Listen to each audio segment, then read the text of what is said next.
제목 한번 읽겠습니다. 시작. 영원하지 않는 것을 버린 바보. 무슨 뜻인지 잘 모르겠죠. 네, 한번 그러면 말씀 한번 읽겠습니다. 시작. 엘리사가 철벽에 이르되 이스라엘과 요아스가 그에게로 와 자기 얼굴에 눈물을 흘리며 이르되 내 아버지여 내 아버지여 바보와 엘리사에 관한 말씀입니다. 자, 엘리사가 이제 죽기 전에 어떤 일을 행하였는지 오늘 또 말씀을 보도록 하겠습니다. 바로 한번 이 말씀 한번 읽어볼까요? 시작. 영원한 것을 얻기 위하여 영원하지 않은 것을 버리는 사람은 결코 바보가 아니라. 바보래요? 바보가 아니래요? 바보가 아니래요. 왜 제가 아까 설교 제목을 이렇게 한 것은 좀 역설법이죠. 더 어떻게 보면 영원하지 않은 것을 버린 바보. 바로 그가 누구였을까요? 엘리사 선지자였습니다. 자, 영원한 것을 얻기 위하여 영원하지 않은 것을 버리는 사람은 결코 바보가 아니다. 짐 엘리엇이라는 선교사를 두고 한 말입니다. 1956년 에콰도르, 여러분 아세요? 에콰도르. 네, 제가 이 사진을 넣어줬네요. 에콰도르의 아우카 부족을 향해서 원주민을 향해서 나아갔던 우리 선교사님들이 있었습니다. 그때 무참하게 원주민들에게 살해당한 선교사가 바로 짐 엘리엇 선교사입니다. 당시 미국 언론들은 이 사실들을 보고하면서 장래에 촉망되는 그 젊은이들이 무엇 때문에 남미까지 가서 제대로 일도 못하고 개 죽음을 당해야 했는가? 불필요한 낭비가 아닌가? 라고 의문을 제시했습니다. 그때 그의 아내가 어떻게 말씀을 했냐면 엘리자베스 엘리엇이 이렇게 말했습니다. 낭비라니요. 내 남편은 어렸을 때부터 이 순간을 위해 준비했던 사람입니다. 이제야 그 꿈을 이룬 것뿐입니다. 라고 말했습니다. 그렇습니다. 이 땅에 무의미하게 태어난 사람은 한 사람도 없습니다. 그러나 모든 사람은 하나님의 섭리 가운데 이 땅에 태어나 살다가 가게 됩니다.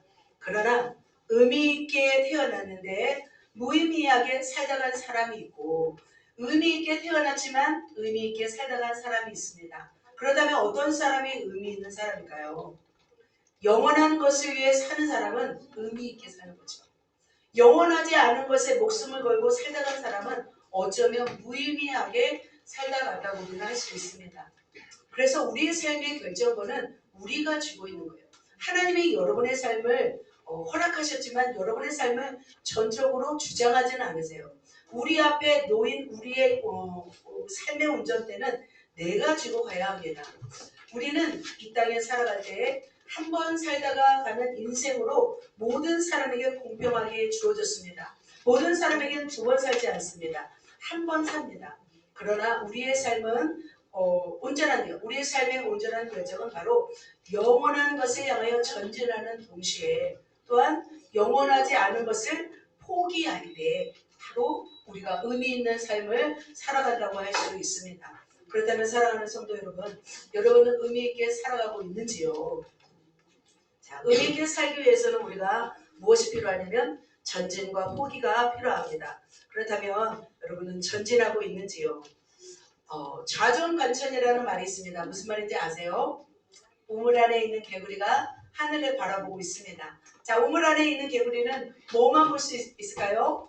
둥그런 원 안에 있는 것만 볼 수 있습니다. 어느 날 우물 안에 두 마리의 개구리가 살고 있었습니다. 우물 밖 색상이 너무나 보고 싶어서 우물 밖으로 나왔습니다. 그들이 생각한 세상은 생각보다 컸습니다. 너무나 아름다웠습니다. 그거에 비해서 우물은 너무나 초라했습니다. 그래서 우물보다도 크고 너무나 멋진 그 아름다운 호수를 바라보면서 개구리 두 마리는 너무나 놀라워했습니다. 그래서 개구리 두 마리는 호수를 향해서 발걸음을 옮기기 시작했습니다. 폴짝폴짝 뛰겠죠. 그런데 호수를 향하여 한 걸음 한 걸음 뛰고 있었을 때, 전진하고 있었을 때 무엇을 봤을까요? 호수 근처에 바로 서식하는 뱀을 보았습니다. 그들은 결정해야 했습니다. 뱀들이 무서워서 다시 우물 속으로 들어가든지 아니면 그들을 뚫고 호수로 전진하든지. 여러분은 어떤 결정을 하시겠습니까? 전진하시겠습니까? 우물속으로 들어가시겠습니까? 전진하겠습니다. 그래요. 전진하시는 개구리도 있겠고 또 후퇴하는 개구리도 있을 것 같습니다. 자, 오늘 등장한 엘리사는 어떤 사람이었을까요? 바로 우물이 아닌 세상을 향해 전진하는 사람이었습니다. 성경의 인물 중에서 가장 많은 이적과 기적을 행했던 사람이었습니다. 그는 세상으로 전진하기 위해서 엘리야가 하늘로 승천할 때 엘리야의 영감의 몇 배? 2배를 달라고 했습니다. 그는 장자권이라고 말씀드렸죠. 그는 시작부터 남달랐습니다. 그는 의미 있는 인생을 살기로 원했습니다. 그래서 끈질김으로 도전하였고 그래서 결국 엘리야를 이은 엘리사 2배의 영감을 받은 시대의 선지자가 되었습니다. 엘리사의 활동 기간은 엘리야보다 더 길었습니다. 그는 여호람, 그러니까 아합의 아들이죠. 요람이라고 하고 여호람이라고 해요. 아합의 아들 여호람 제기부터 시작해서 예후, 아하스, 여호아스 그리고 요아스 때까지 살았던 사람이에요. 그래서 대략 몇 년을 살았냐면 50년 동안, 그러니까 거의 인생 20대 부름받았으면 그 70대까지, 그러니까 인생의 거의 대부분을 바로 하나님의 사역을 위해서 살려는 선지자였습니다. 그래서 정말 놀라운 하나님의 일들을 감당하였습니다. 그렇다면 엘리사는 어떤 의미를 가지고 인생을 시작했는지 한번 보도록 하겠습니다. 그의 의미는 무엇이었을까요? 엘리사의 의미는 뭐였냐면 하나님의 일을 위한 일생을 투자하는 삶이었습니다. 그래서 하나님의 일을 위해서 방해되는 모든 것들을 포기했던, 영원하지 않은 것들을 포기했던, 우리가 볼 때, 세상 사람들이 볼 때 바보라고 할 수 있습니다. 실제 세상 사람이 세상적인 관점으로 볼 때는 바보지만 실제로는 어떨까요? 엘리사의 선택은 천재인 줄 믿습니다. 그래서 오늘 말씀을 통해서 엘리사가 과연 어떤 일을 위하여 목숨을 걸었고 영원하지 않은 무엇을 포기했는지 오늘 살펴보도록 하겠습니다. 그래서 말씀을 통해서 저와 여러분의 삶에 정말 사역과 어떤 교회 공동체, 사역의 교회와 가정과 어떤 민족을 넘어서 열방으로 확대되기를 예수님의 이름으로 축복합니다. 그렇게 도전해 가시기를 축복합니다. 그리고 영원하지 않은 것을 내어드리는 바보, 어떻게 보면 영적 지혜자, 참 지혜자, 참 천재가 되시기를 예수님의 이름으로 축복합니다. 아멘. 우리 옆 사람에게 천재로 삽시다. 할까요? 할렐루야. 보도록 하겠습니다. 그렇다면 첫 번째, 엘리사에게 있어서 영원한 것은 무엇이었어요? 하나님의 사역이었습니다. 그래서 가정사역과 선지학교 기적사역을 했고, 크게는, 그리고 두 번째는 민족과 이방나라 기적사역을 했습니다. 그래서 굉장히 엘리사가 굉장히 많은 이적들을 행하였는데 그 이적들을 아마 제가 이렇게 조목조목 모아서 한번 보았습니다. 그렇다면 엘리사가 확장된 사역의 지경이 어떻게 커졌는지 한번 구체적으로 한번 살펴보도록 하겠습니다. 가정과 선지학교 기적사역을 먼저 했습니다. 그래서 가정사역은 선지 생도의 어떤 구제사역, 수냄 여인의 생명의 기적, 그러니까 아들이 죽잖아요. 그리고 선지학교 사역에 있어서는 들려임의 보리떡, 쇠도끼 사건이 있습니다. 그래서 이것을 한번 구체적으로 한번 살펴보도록 하겠습니다. 첫 번째로 가정사역은 선지생도 가정의 구제 사역입니다. 제가 2주 전에 말씀을 드렸습니다. 베델 땅에 갔을 때 제자가 죽었다는 소식을 듣습니다. 그래서 아내는 너무나 빚이 많아서 자녀를 데려간다고 합니다. 노예로. 그래서 선지자 엘리사는 빚을 갚을 수 없어서 아들이 종으로 팔릴 형편에 있는 이들에게 무엇을 요청하냐면 그릇을 빌려오라고 합니다. 그래서 모든 그릇을 빌려다가 바로 여기다 뭐예요? 기름을 채워서 바로 팔아서 빚을 갚으라고 한 놀라운 기적이 있었습니다. 여러분 기억하시죠? 네, 두 번째 기적이 있습니다. 수냄 여인의 가정에 있어서 아이를 잉태하고 또 아이가 죽었지만 그 아이를 살리는 기적을 행하였습니다. 수냄에 갔습니다. 어느 날 엘리사가 수냄에 갔습니다.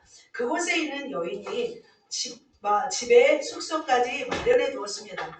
엘리사를 환대했습니다. 그래서 엘리사는 무엇을 도와줄 수 있을까? 가만히 보니까 그 집에는 뭐가 없었어요? 자녀가 없었어요. 그래서 수냄 여인의 그 남편은 나이가 많아서 아이를 낳을 수가 없었습니다. 그래서 기적 능력으로 선포하자 기적으로 아이를 잉태하게 되었습니다. 그런데 갑자기 아이가 추수철이 되었을 때 그잖아. 아이고 머리야 머리야 이렇게 하잖아요. 그래서 아이가 죽습니다. 그때 엘리사는 어떻게 하냐면 눈과 코와 입을 자기의 눈과 코와 입을 맞추어서 하나님께 기도할 때 생명이 살아나는 역사가 있었습니다. 그래서 엘리사는 이처럼 선지생도의 그 가난을 구제해줬고 이처럼 가정에 또한 자녀를 주었고 자녀가 주었을 때 또 살리는 귀한 역사가 있었습니다. 왜냐하면 엘리사 선지자 기적이 너무 많은 거예요. 그래서 제가 딱딱딱 요절만 이렇게 요약해 보았습니다. 자, 두 번째로 가정 사역을 했죠. 두 번째 어디 사역을 했어요? 선지학교 사역을 했습니다. 첫 번째 선지학교 사역에서 어떤 사역을 했는지 볼까요? 첫 번째는 들열매 사역입니다. 엘리사가 길갈로 갔습니다. 길갈로 갔을 때 제자들이 열매를 따가지고 왔습니다.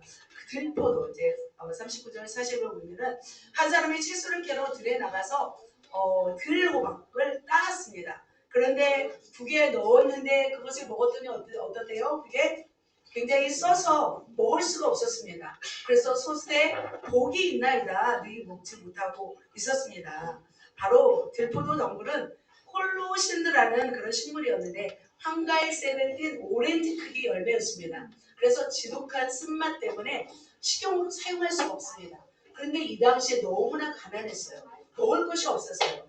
그래서 너무나 극심한 가난 때문에 이것이라도 가지고 와서 먹게 되었던 거예요. 그런데 써서 먹을 수가 없자 엘리사가 어떻게 했어요? 바로 가루를 던졌습니다. 가루를 넣었습니다.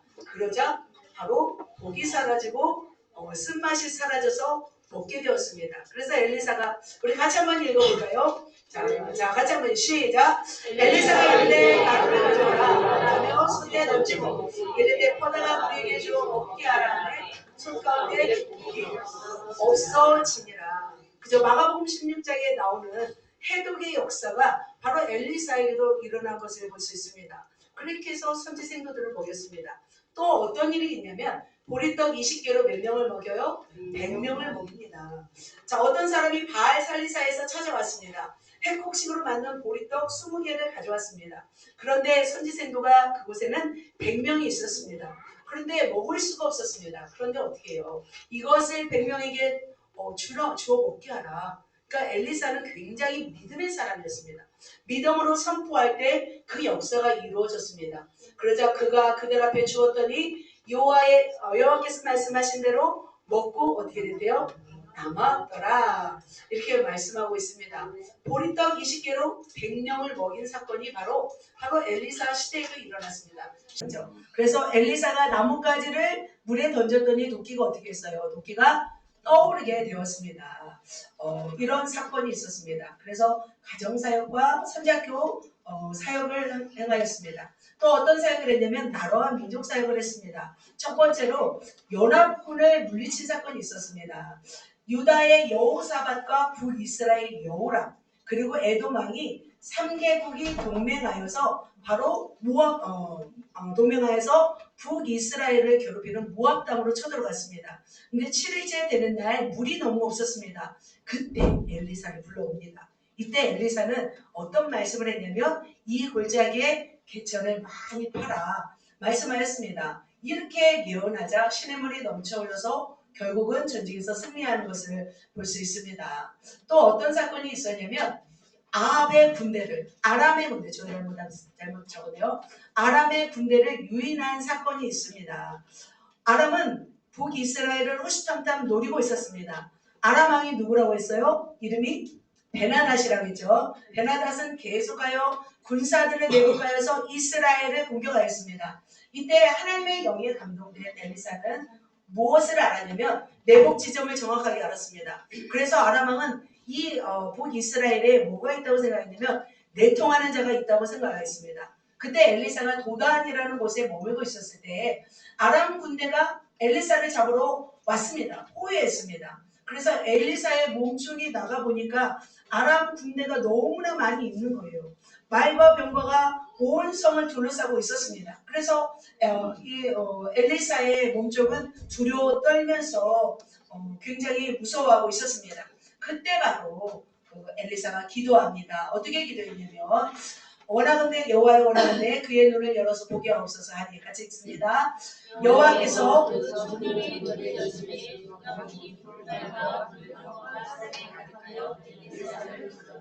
영적인 눈이 열렸습니다. 영적인 눈이 열리자 그곳에 불말과 불병과가 산에 가득한 것을 보고 있었습니다.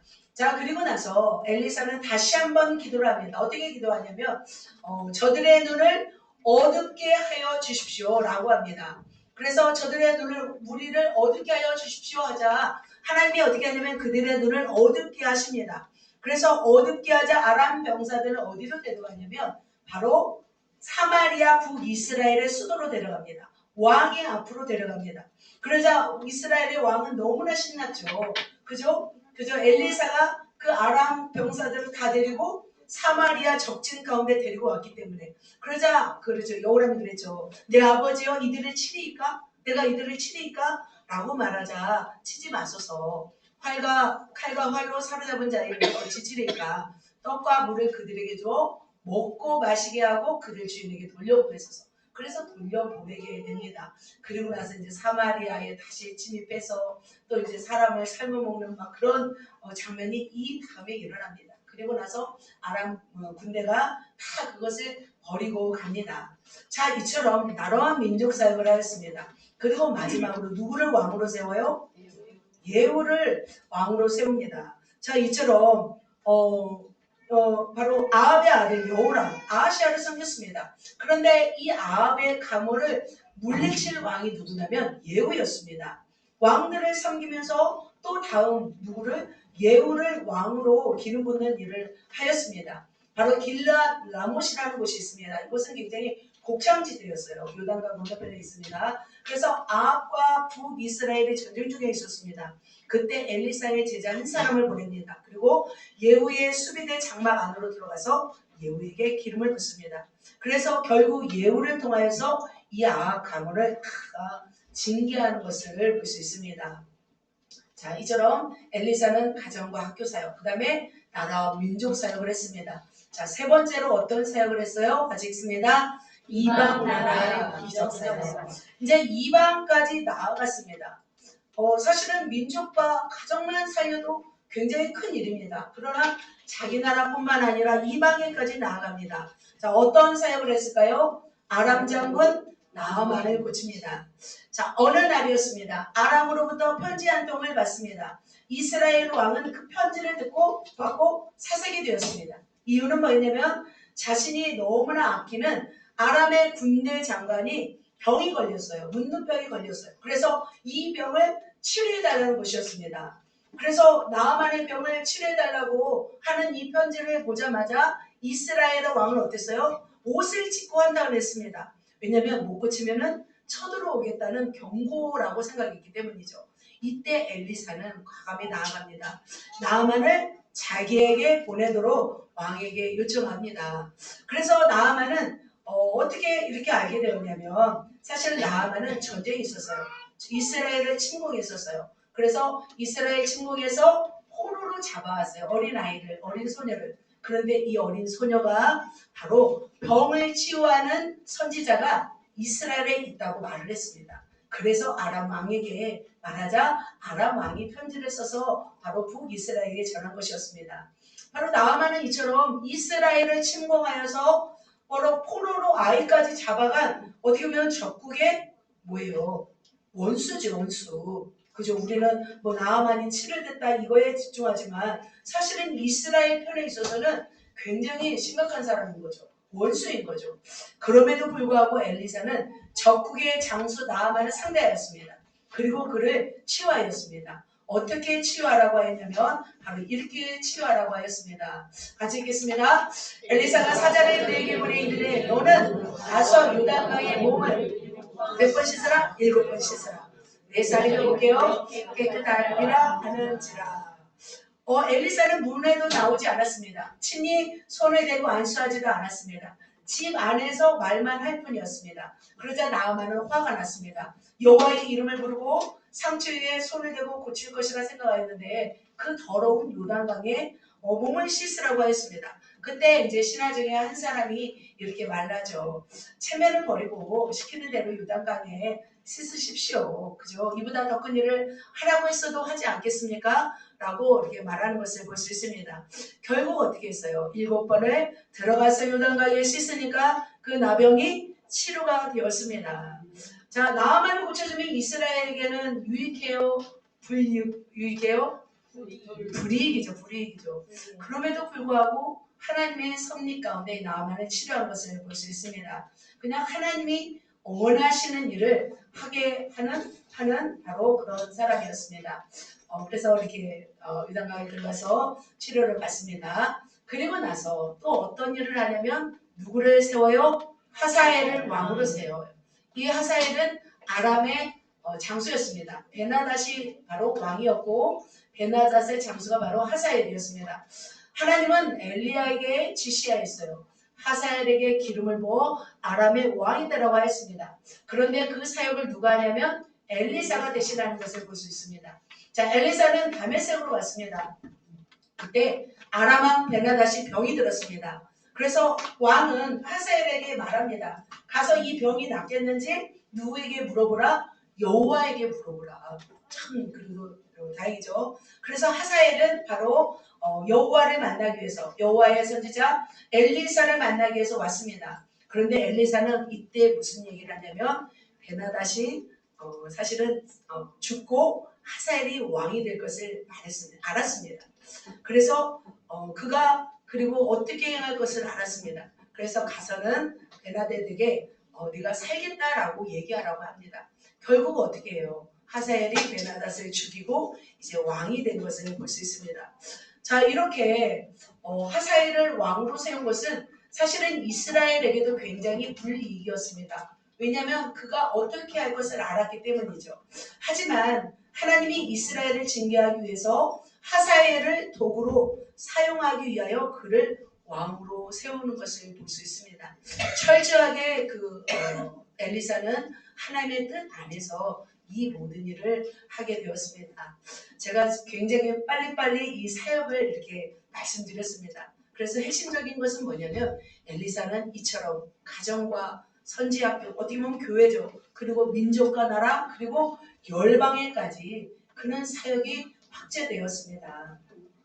사랑하는 성도 여러분, 엘리사에게 있어서 영원한 것은 바로 무엇이냐면 하나님의 영광을 위한 사역이었습니다. 그는 개인과 어떤 믿음의 공동체 그리고 뿐만 아니라 민족과 또 이스라엘 침입해오는 이방 나라를 향하여서 상대하였고 하나님의 사역을 감당하였습니다.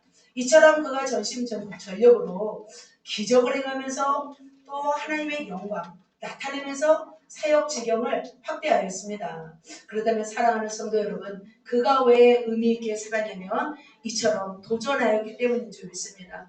사랑하는 성도 여러분, 여러분의 사역 지경은 어디인지요? 자신인지요? 가정인지요? 교회인지요? 민족과 열방인지요? 어디인지요? 나는 지금 어디 시점에 서 있는가요? 우리는 살펴봐야 될 줄 믿습니다. 우리는 결코 작지 않습니다. 교회가 작다고요? 아닐 거예요. 하나님은 저와 여러분을 통해서 어디까지 사역이 확장되기를 원할까요? 나라와 민족을 넘어서 열방에까지 나아가 하나님은 저와 여러분을 사용하시기를 원하십니다. 그러나 내가 아직 지금 내 한 사람도 어떻게 해요? 사역하지 못한다면 어떻게 하시겠습니까? 우리 출신을 넘어서 우물한 개구리가 아니라 이제는 우물을 넘어서 그 넓은 드넓은 바다에까지 나아가셔서 정말 하나님의 쓰임받는 의미 있는 삶을 살아내시기를 예수님의 이름으로 축복합니다.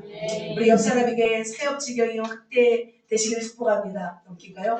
우리 사역 지경을 확대하시라 할까요? 네. 개인과 가정과 민족과 열방을 넘어서 정말 우주까지 나갈까요? 확대되시기를 예수님의 이름으로 축복합니다. 자, 엘리사는 영원한 것을 위해서 달려왔습니다. 그렇다면 그 영원한 것을 위해서 영원하지 않은 것을 포기했습니다. 어떤 것일까요? 첫 번째, 재산의 소유권. 두 번째, 자아의 소유권. 세 번째, 육체의 소유권. 좀 쉬워요? 어려워요? 어렵습니다. 엘리사는 이렇게 개인을 넘어 열방에까지 사역을 확대하였습니다. 그래서 그 영원한 것을 얻기 위해서 포기한 것이 있어요. 바로 뭐예요? 영원하지 않은 것이었습니다. 재산의 소유권, 자의 소유권, 육체의 소유권 이것을 포기했었기 때문에 그는 열방에까지 나아간 거예요. 우리가 우리 자신을 포기하지 않으면 우리는 결코 세계 확장되지 않습니다. 그렇다면 세 가지를 이 시간 말씀드리도록 하겠습니다. 첫 번째 무슨 소유권? 재산의 소유권. 그래서 재산을 막 다 버리라는 것이 아니죠. 이것을 내어드리라는 거죠. 자, 엘리사는 아버지 소유로 보이는 뭐예요? 12겨리소를 제가 지금부터는 조금 조용히 천천히 하도록 하겠습니다. 깊이 깨닫게 하기 위해서. 자, 소를 앞세우고 밭을 갈고 있었습니다. 매우 부유한 가정의 출신이었습니다. 자, 엘리야는 어디에서 태어나냐면 사막 근처 길르앗에서 자라난 그런 사람이었습니다. 그거에 비해서 엘리사는 굉장히 부유했습니다. 대규모 농사를 짓는 거부였습니다. 지금으로 말하면 뭐 삼성가를 뭐 이런 걸 들어갈 수 있을까요? 너무 큰가? 아무튼 큰 기업을 가지고 있는 사람이었습니다. 엘리사를 부를 때 그는 어떻게 했어요? 이별을 위해서 소를 잡았고 자기의 쓰고 있던 농기구를 불살라 사용했습니다. 그래서 보면은 그가 소를 버리고 엘리야에게로 달려가서 이르되 청하건대 나를 내 부모와 입맞추게 하소서. 그리한 후에 내가 당신을 따르리이다. 그 다음 한번 읽어볼까요? 그랬더나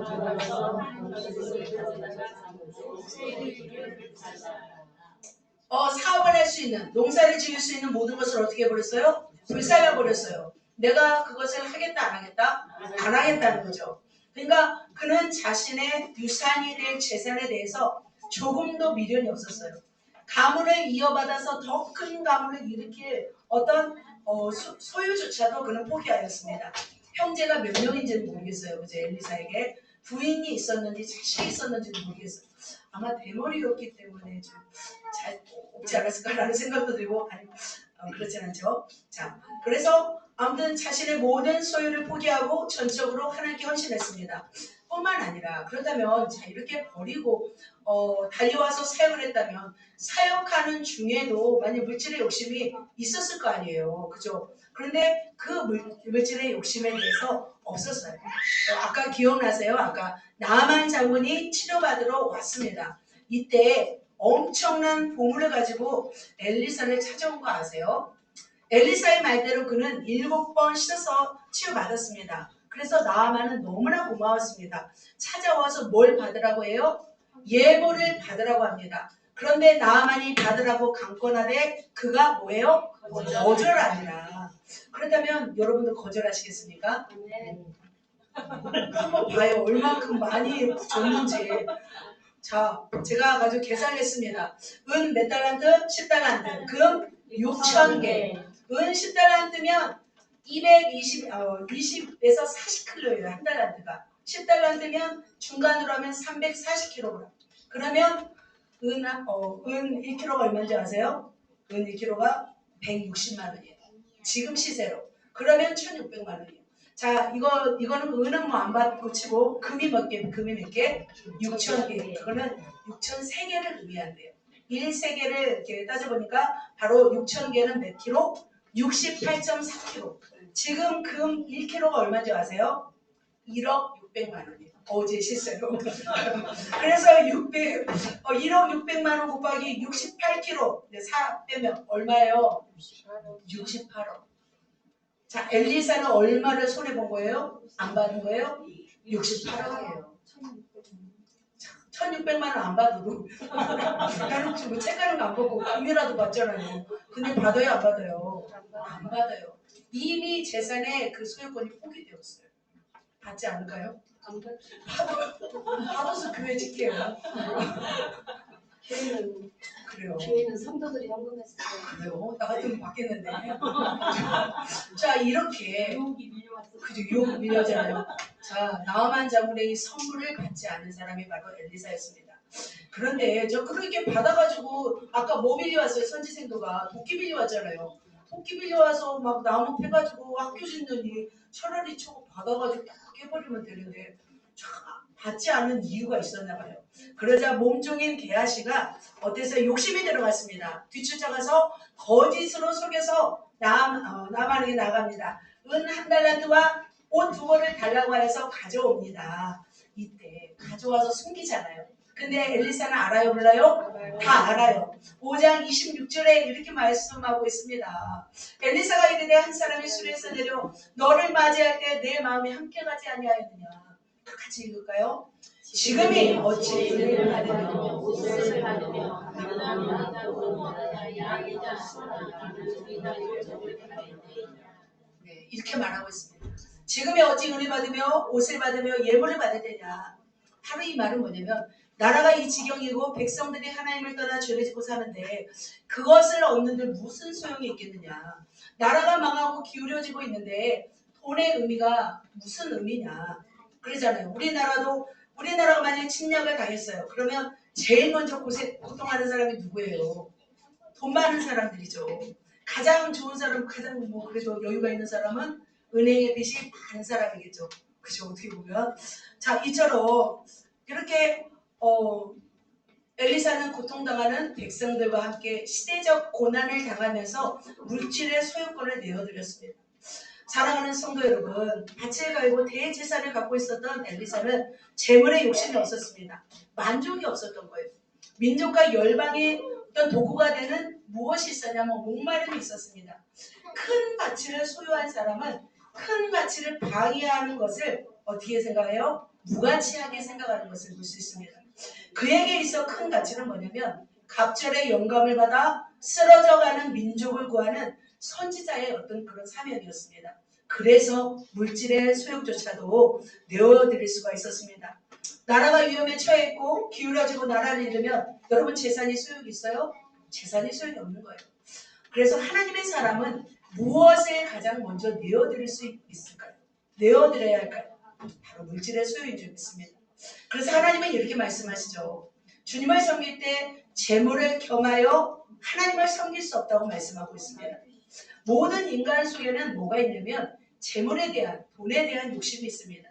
실제로 재물이 많은 사람들이 없는 사람들보다 뭐가 더 많냐면 자신감이 더 많아요. 어떻게 말하면 또 행복지수가 높다고 할 수 있습니다. 그렇다면 여러분 세 종류가 있습니다. 한번 질문해 보겠습니다. 첫 번째, 부자로 살고 싶은 사람. 두 번째, 부자도 아니고 가난하지도 않고 적당히 살고 싶은 사람. 세 번째, 가난을 자처해서 사는 사람. 이라면 여러분 몇 번을 선택하시겠습니까? 자, 1번 선택하실 분. 저희 성도 여러분들 설교는 재밌게 합니다. 1번, 부자 한 명이고요. 2명, 3명, 네, 3명밖에 없어요. 자, 2번. 다 2번이네요. 적당하게 살고 싶다 이거예요. 자, 가난을 자처한 사람. 김웅강 목사님밖에 없는 것 같아요. 가난을 자처한 사람은 김웅강 목사님밖에 없는 것 같아요. 왜냐면 청교도들 다 가난을 자처했잖아요. 그죠? 자, 그러다면 하나님의 사람은 어떤 사람이 되야 될까요?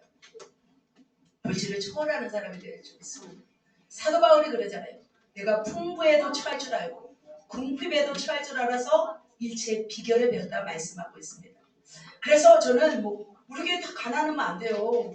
중간 단계도 안 돼요. 부자도 있어야 돼요. 언제든지 주님이 필요하시다고 하실 때 어떤 사람이 돼야 돼요? 물질을 내어드릴 수 있는 사람이 돼야 돼요. 정작 필요할 때 내어드리지 않고 자기 이름 내세울 때 드리는 사람 하나님이 안 기뻐하세요. 말로는 다 드릴 수 있다고 하고 정작 돈이 있어도 드리지 못하는 사람이 하나님은 쓸 수가 없는 거예요. 그래서 주님께 물질의 소유권을 내어드린 사람을 통해서 하나님은 어떤 일을 하실까요? 바로 엘리사처럼 이런 일을 하죠.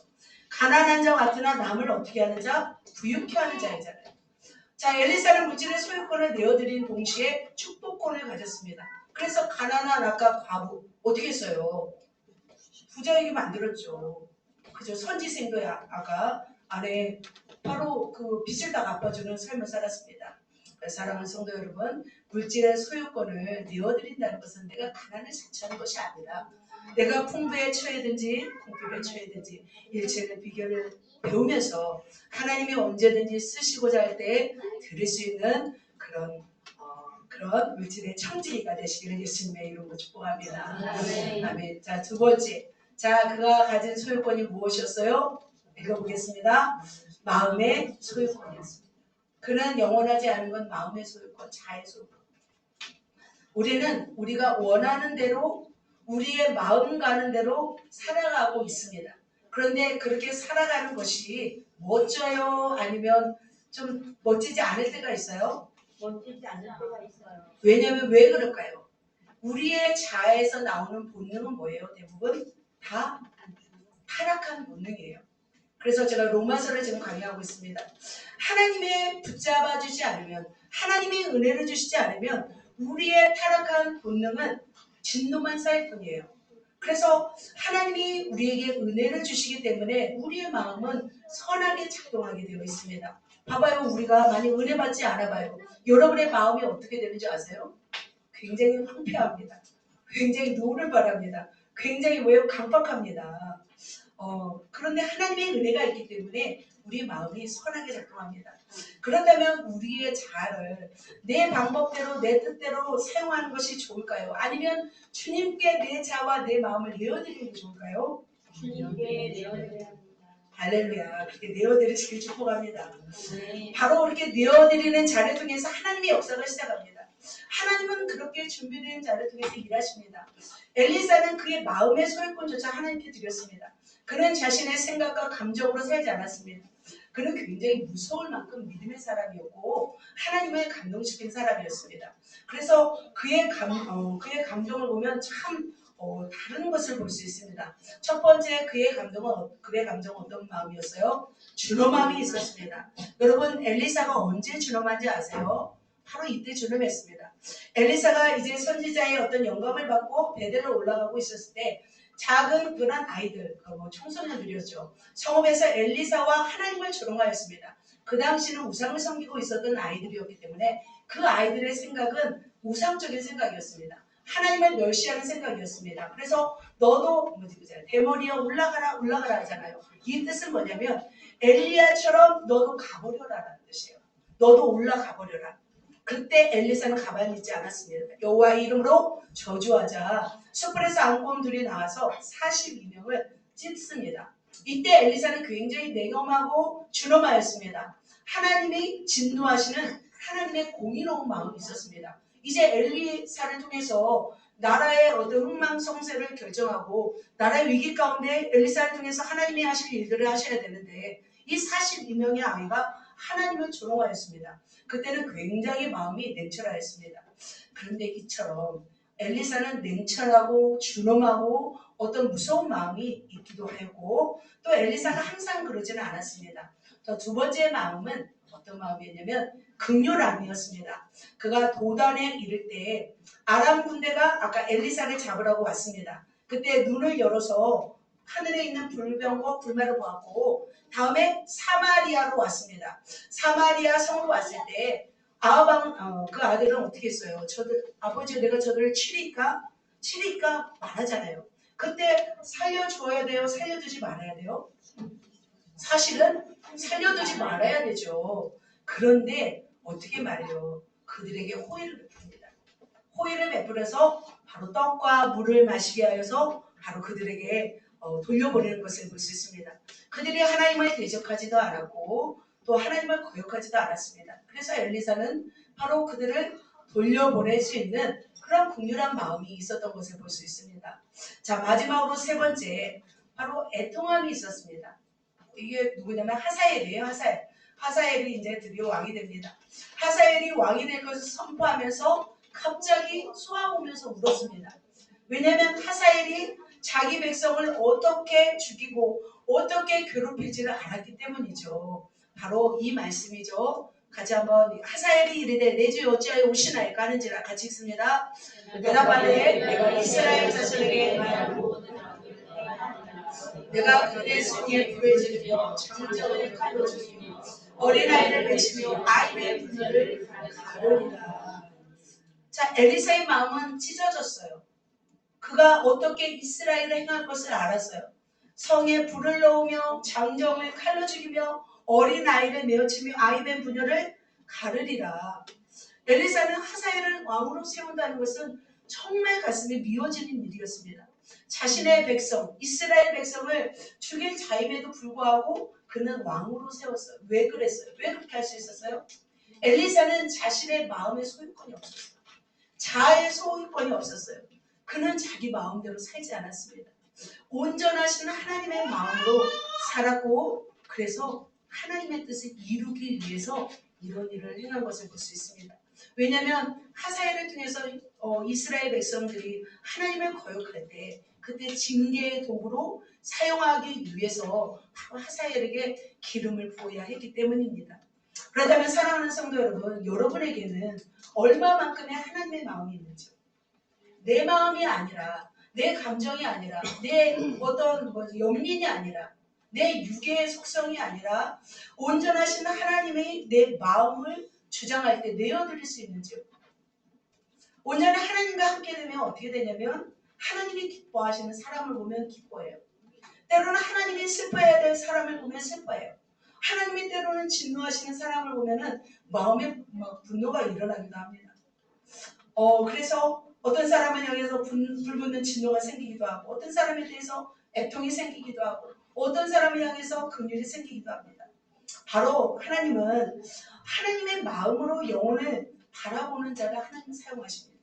그래서 하나님의 마음으로 민족을 바라보고 내 육이 마음이 아닌 연민이 아닌 바로 하나님의 마음을 품은 자를 통해서 하나님은 바로 그 일을 행하신 줄 믿습니다. 하나님은 지금도 그런 사람을 찾으십니다. 어떤 사람? 하나님의 마음을 품은 사람을 지금 하나님이 찾으십니다. 그래서 바로 엘리사는 영원하지 않은 죄성, 우리의 자아잖아요.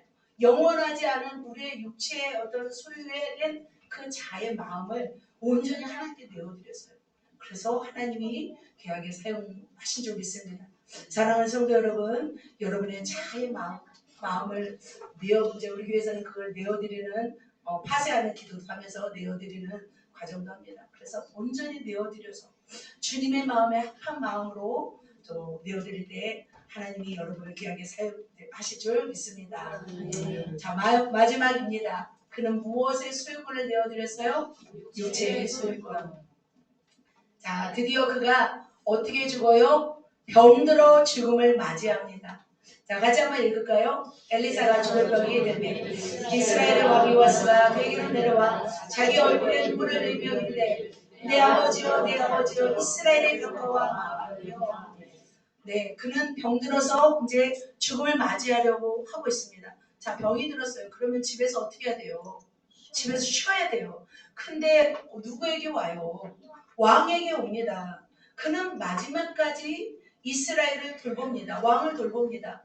나라와 나라를 다스릴 왕을 걱정하였습니다. 그래서 13장 14절 이렇게 말합니다. 바로 무엇인가 미션을 가지고 왔습니다. 어떤 미션이냐면 계속해서 아람은 쳐들어올 거예요. 이스라엘이 계속 죄를 짓기 때문에. 그래도 한 가지 뭔가 그 아람은 엘리사는 하나님과의 뭔가 기도를 했던 것 같아요. 하나님, 내가 만약 이런 거를 시행할 때 이 일을 행한 만큼 아람으로부터 구원해 주십시오라는 뭔가 조건이 있었지 않을까 생각이 듭니다. 그래서 바로 이렇게 와서 이렇게 활을 쏘라고 합니다. 20절 이 말씀을 하죠. 엘리사는 이렇게 동쪽 창을 열고 활을 쏘라고 합니다. 그래서 아람을 구원한 화살이었습니다. 그런데 왕이 몇 번을 치냐면 3번을 칩니다. 그러자 엘리사가 노를 바랍니다. 5번에서 6번을 쳤더라면 아람을 진멸할 텐데 왜 3번만 치십니까? 그 죽을 병이 걸려서 왔어도 마지막까지 왕을 걱정했어요.